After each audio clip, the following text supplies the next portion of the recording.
Para kang, para kang negro. Ayan yung anak niya na panganay, oh, super tabatsing. Isang bandihado na upas. O, di ba, magkamukha sila. Kaso, mataba lang yung isa. Ayun na, naka-shoulder bag siya. Hindi ko alam kung anong mayroon, ba't naka-shoulder bag siya. O, yung bag doon ni nanay, sige, iwanan mo doon. Mamaya may dumampot niya. No? Ayan sila. Ayan silang tatlo. Ayan, di ba? O, di ba? O, ayan.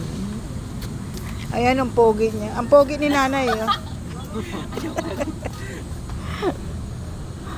Ayan.